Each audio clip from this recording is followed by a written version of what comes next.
Sziasztok! Megnézzük, hogy mi a helyzet az Excel.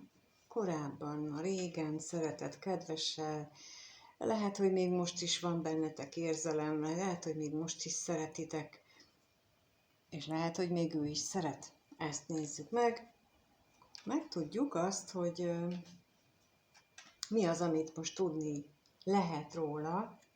Tehát a kérdésünk az, hogy mi a helyzet most az Excel, a nézőnek a régi kedvesével, mi a helyzet, mit tudhatunk meg az ő jelenlegi helyzetéről. Mi az, amit őróla megtudhatunk.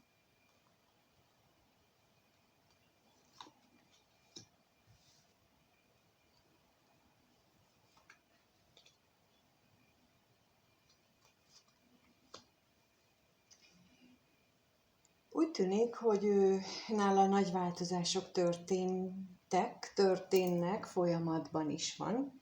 Leginkább úgy érzem, hogy sok esetben még folyamatban van ez a történés. Méghozzá nem csak a kommunikációjával, vagy a ti kommunikációtokkal kapcsolatosan, hanem úgy általában véve az életszemléletével, az egész tényével tulajdonképpen egy nagy átalakuláson megy keresztül.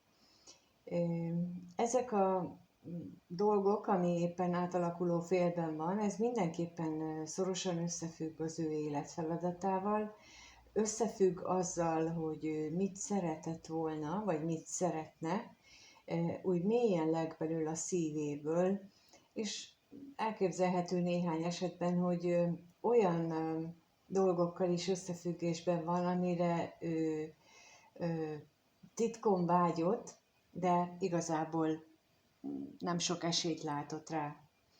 Az ilyen titkon vágyott, de nem sok esélyt látok rá, az ilyen eseményekre, vagy dolgoknak a bekövetkeztére szokták azt mondani, hogy csoda történik. Hát ő ilyesmi csodára várt, és néhány esetben most pont azzal kapcsolatban történnek meg az átalakulások benne is. És ehhez nagyon szorosan kapcsolódnak a jelenlegi energiák, amelyek körülvesznek bennünket, illetve még ami a következő időszakban, hetekben, hónapokban előttünk áll. De megkérdezzük akkor, hogy mit tudhatunk meg itt a tolvajról. Mi az, ami megszűnőben van benne, a régi kedvesben, és a halállal kapcsolatosan is kérnék szépen.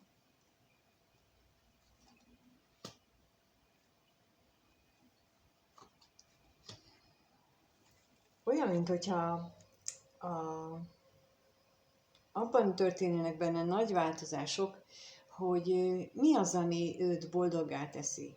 Olyan felismeréseket élhet meg, amiben rájöhet arra, hogy amit eddig ő jónak, szépnek gondolt, az most egyszerűen már nem teszi boldoggá.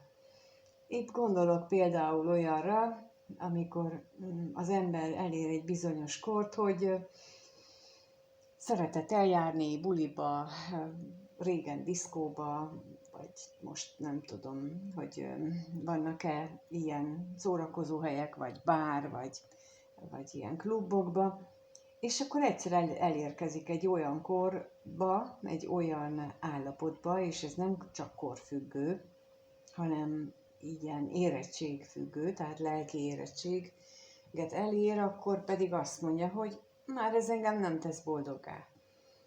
De itt például erről is lehet szó, vagy pedig arról is lehet szó, hogy régen elég volt neki az, hogy hazament, mondjuk ilyen családos embernél, hogy hazament, megette a vacsorát, tévézett, azt lefeküdt. És például szóba jöhet az is, különösen azért, mert itt látom ezt a lapot, hogy az ő vágyai kerültek előtérbe. Tehát megváltozott az elégséges igénye, és már a vágyainak is szeretne teret engedni. És ezzel kapcsolatosan látom itt a jelentős változást, illetve az, hogy valamiképpen ez a családdal összefüggésben van, esetleg gyermekkel, esetleg házassággal, múltbeli dologgal, de már sok olyan van benne, ami átalakuló félben van, hogy, mint ahogy mondtam, hogy már nem elégszik meg azzal, hogy kapok enni-inni, hanem elérkezett abba az érettség, lelki érettség időszakába, amikor ő vágyik többre, amikor arra vágyik, hogy őt lélekben értsék. És nagyon érdekes, mert ahogy így a munkám során találkozok ilyen kapcsolatokkal, látok olyanokat, hogy élnek egymással párok, akik hát a hétköznapjaikban megértik egymást, de mélyen lélekben semmi közük egymáshoz. És például ezt egy ilyen összevető elemzésnél azok nagyon jól látszanak, és hát azért fordulnak így hozzám, hogy kiderítsük, hogy mi a helyzet, és hát egyértelműen látszik, hogy az egyik fél elérkezik arra a pontra ilyenkor, hogy már nem elég az, hogy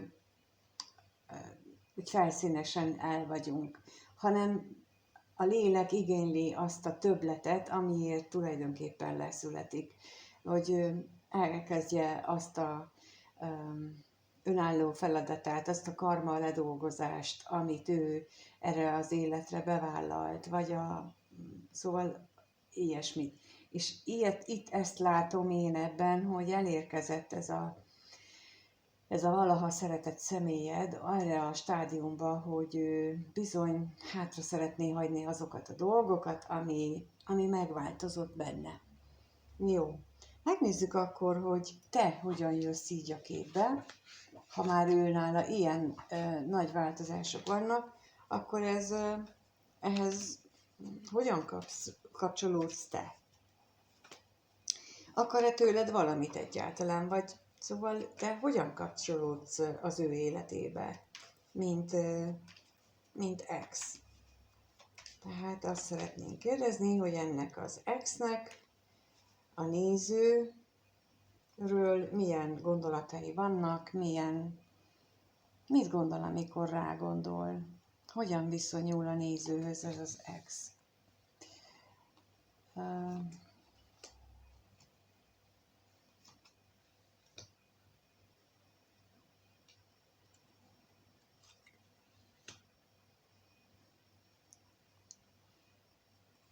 Hát nem tudom, hogy ki az, aki most akinek ez szól, de itt azt látom, hogy bizony neki vannak még érzései feléd, nem is kicsi, és ezt időnként elhazudja magának is, meg lehet, hogy neked is, mert itt azt mutatják a lapok, hogy hiába ott a nagy szerelem, ő azt hazudja, hogy ez csak sima, jól érezzük egymással magunkat, és lehet, hogy azt is mondja, hogy ez csak testi vágyaink megélése, titokban ráadásul, de ugyanakkor, amikor az volt a kérdésem, hogy mi az, ami veled kapcsolatban eszébe jut, az a szerelem. Tehát, hogy neki rólad a szerelem érzése jut eszébe, ha rád gondol, azt az érzés az első, ami eszébe jut, vagyis, hogy egyáltalán nem ezt jelenti, hogy csak jól érezzük egymással magunkat, tehát, hogy csak erre kell lesz. De megkérdezzük akkor, hogy mit jelent itt a hamisság, mit tudhatunk meg itt a hamisságról, mi az, amit erről megtudhatunk. Mit tudhatunk meg erről a hamisságról?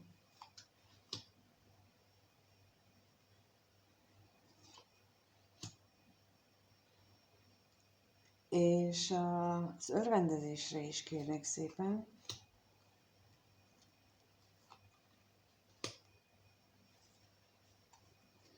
Nos, Hát a hamissággal ott valahogy az előbbire kapok utalást újra. Tehát ott mélyen valahol a lelke mélyén tudja, hogy elveszített egy kapcsolatot, vagy elveszít éppen egy kapcsolatot azzal, hogy nem úgy állítja be a dolgokat, ahogy vannak. Elveszíti például ezt a kapcsolatot, amit ő nem nevezett a nevén, vagy inkább másnak nevezett, mint ami. Viszont itt megint az jön ki, hogy ez a jól el vagyunk egymással érzés, ez kezd átalakulni benne egy határozottan olyanná, hogy mennyire fontos az ő életében egy személy, aki lehetséges, hogy te vagy. De minden esetre, amit az előbb mondtam, tehát hogy ő ezt az érzést degradálja, lealacsonyítja egy pusztán testi kapcsolódásra, ez nagy fordulatot vett, és egészen mást kezd észrevenni magában, egészen mást érez. És akkor megkérdezzük, hogy mit jelent itt a tolvaj, erről mit tudhatunk meg, mi ez a változás itt, mi tűnik el, mi van eltűnő félben.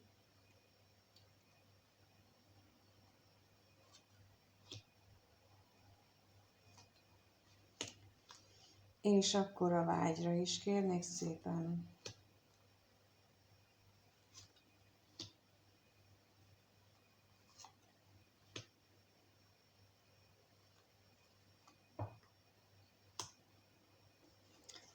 Szeretné elmondani, hogy az a távolság, ami köztetek lett, azt szeretné más alapokra helyezni, más szakaszba lendíteni, és olyan, minthogyha nem adna neki boldogságot az, amit ő választott, a pénz, a vagyon, az érték, olyan, minthogyha erről kiderült volna, hogy talmi csillogás az egész, és nem ad neki örömet, nem ad neki boldogságot,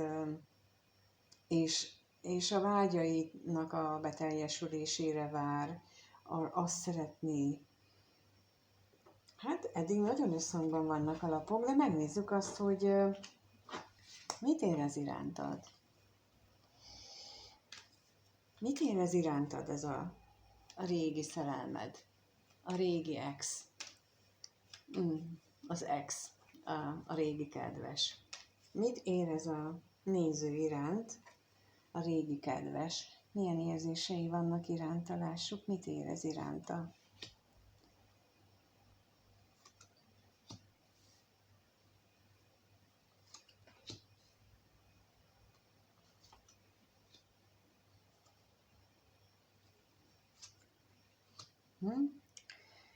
Olyan, minthogyha lenne benne irántad szenvedély, lenne benne tűz irántad, és ez időnként nagyon elbizonytalanítja, hogy még mindig ennyire érez, még mindig ennyire vágyik rád, ugyanakkor pedig úgy látom, hogy így az állandósággal a közepén olyan, minthogyha egyfajta sorsnak a döntésére várna, és a másik oldalt, ahol az érzéseivel kapcsolatosan, ott pedig leköti az érzéseit az ő otthona, a családja, vagy ahol most van. És az előbb láttuk azt, hogy kezd ráébredni, hogy ez őt nem teszi boldoggá, de jelen pillanatban még itt tart.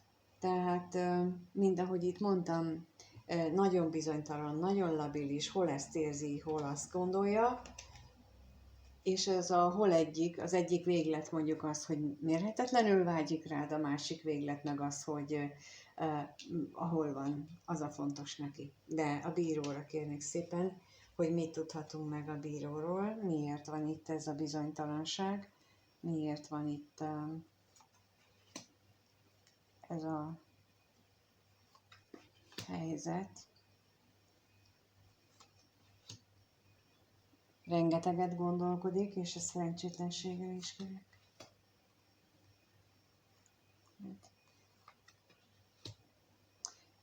Nem túl gyakran találkoztok, vagy lehet, hogy egyáltalán nem találkoztok, és ezek a lapok azt erősítik meg, hogy nagyon vágyik rád, nagyon szeretne találkozni, erősek benne a fizikai vágyak irántad, és ami a bizonytalanságot okozza benne, az lehetséges, hogy az a kapcsolat, amiben jelenleg van, hogy az nem túl jól működik, és ezért te egyre gyakrabban eszébe jutsz, vagy ha ti voltatok ilyen hosszabb elkötelezett kapcsolatban, akkor nagyon sokat gondolkodhat azon, hogy mi volt ott a baj, mi volt a probléma, miért jutott oda ez az egész köztetek, ahova jutott, pedig megvolt ez az elképesztően nagy szenvedély közöttetek. És hogyan, most ez jön, hogy hogyan juthattatok idáig, hogy eltűnt ez a kapcsolat, hogy megbetegedett, amikor még mindig érzi, ő biztosan érzi ezt a nagy szenvedélyt irántad. De akkor megkérdezzük, hogy mit jelent itt a ház, erről mit tudhatunk meg. Mi az, amiről itt a házról megtudhatunk?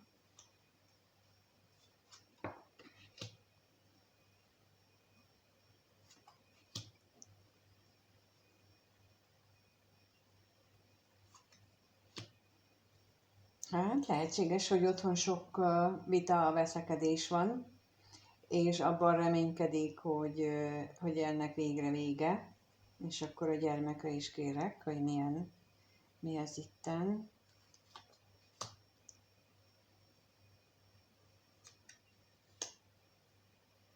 És a múlton kesereg. Lehetséges, hogy azon a múlton, ha van gyermek, akkor a gyermekekkel kapcsolatos múltbeli viselkedése, az övén vagy a másokén, vagy pedig a veled kapcsolatos múlton, mert, mint mondtam, így billeg az egész, tehát hol látható itt is. Tehát hol azon keserek, hogy mi romlott el, és hogyan mehetett tönkre, hol azon keserek, hogy ahol most van, ott miért úgy mennek a dolgok. És tulajdonképpen azt várja, hogy majd a sors az megoldja helyette. És itt szeretném azt elmondani, hogy amikor így várunk, akkor tulajdonképpen nem a sors fog helyettünk dönteni, hanem mi döntünk.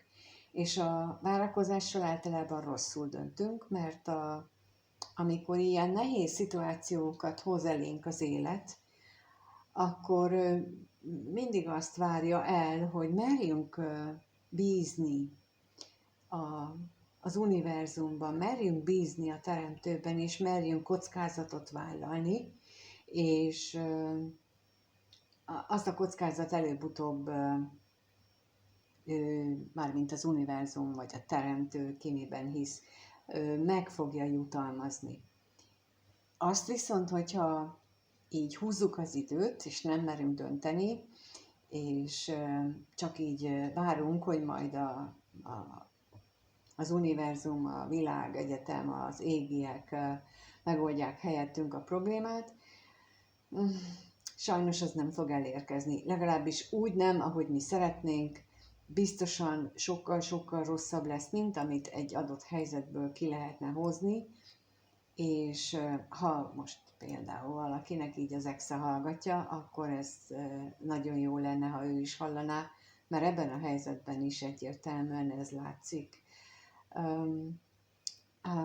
Ezzel kapcsolatosan a végén elmondom, hogy milyen lehetőségek vannak vagyis amiket most így csináltam, vagy csinálok, ami segíthet ilyen szituációkban nektek, de akkor most menjünk tovább abban, hogy mit akar tőled. Mit akar ez a régi kedves a nézőtől? Fog-e feléd jönni? Akar-e tőled még bármit? Mert azt látjuk, hogy érzései vannak, látjuk, hogy ő éppen átalakulóban van, látjuk, hogy nem vagy közömbös a számára, de igazából a következő néhány napban, egy-két hétben ő akar-e tőled valamit, fog-e tőled vagy irányodba indulni, jönni, meglátjuk. Ez a kérdés itt.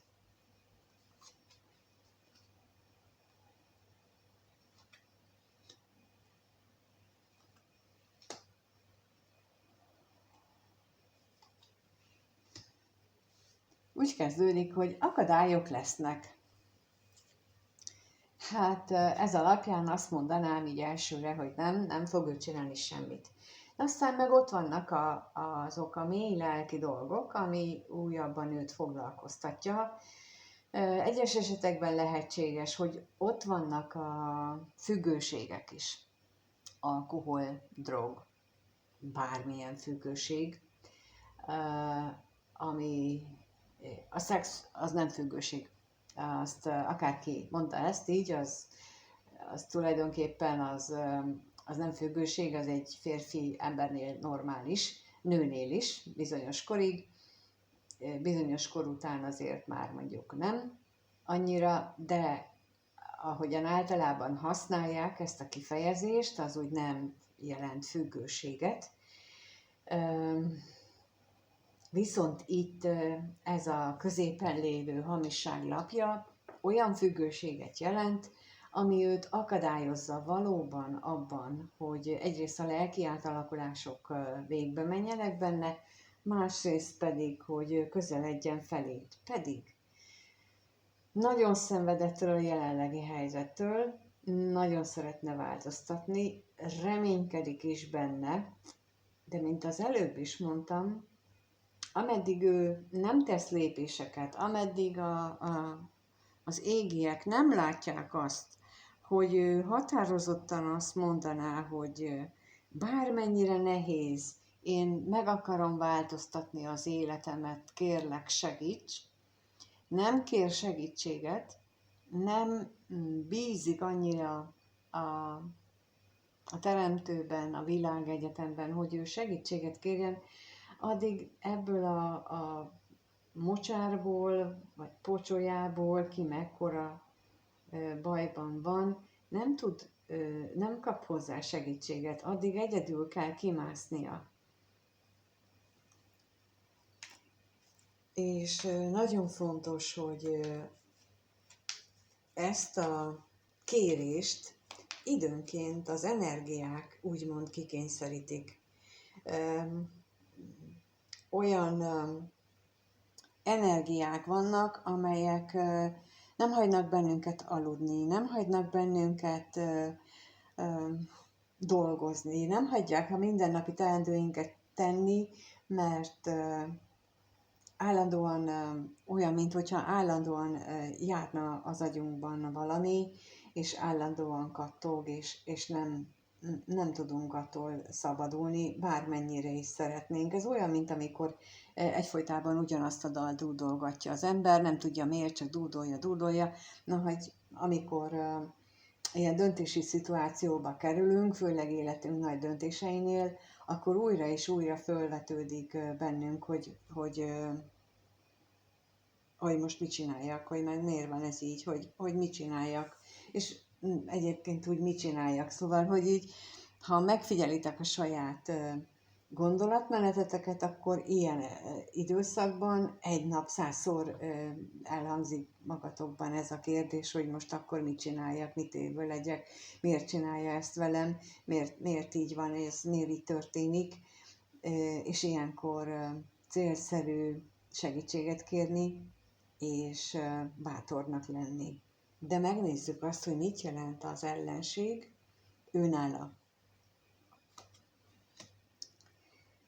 Hát igen, amit mondtam. Tehát hiába vágyakozik, mindig talál akadályt, ami a vágyaitól távol tartja, és a hamisságra is kérek.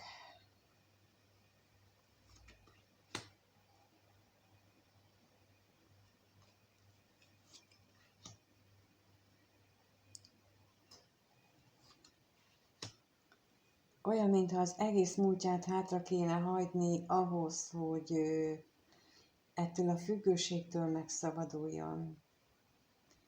Valahogy itt most, igen, mindent le kellene rombolni az életében. Mindent hátra kellene hagynia. Igen, valószínűleg ez azért van így, mert az élete során ezt a döntési helyzetet ő már többször megkapta. Lehetséges, hogy veled volt már ilyen szituációban, hogy ő neki dönteni kellett, és mondjuk rosszul döntött, amire láttuk, hogy rájött, hogy bizony nem az volt a helyes döntés. De az is lehet, hogy már előtted is voltak neki ilyen helyzetei, amikor ő neki döntenie kellett volna, és mégis azt a kényelmet választotta, mégis azt a komfortzónát választotta, mégis ott maradt, és ilyenkor emelik a tétet, mondjuk így az égiek, és egyre nehezebbé válik. És ez mindenkire érvényes, ránk is, akiknek ugyancsak ilyen döntési szituációk vannak, és a lényeg az, hogy fölismerjük ezeket, hogy milyen döntéseket kellene meghoznunk. Jó, akkor még a szomorúságra kérnék szépen, és akkor be is fejezem, mert látom, hogy elszaladt az idő. Igen. Tehát, hogy magában van, magányosnak érzi magát, nagyon, ráadásul nagyon magányosnak, nagyon befelé fordulónak, magába zárkózottnak, és ez is akadályozza abban, hogy ő nem fog a közeljövőben, legalábbis a többség esetében nem fog közeledni felétek.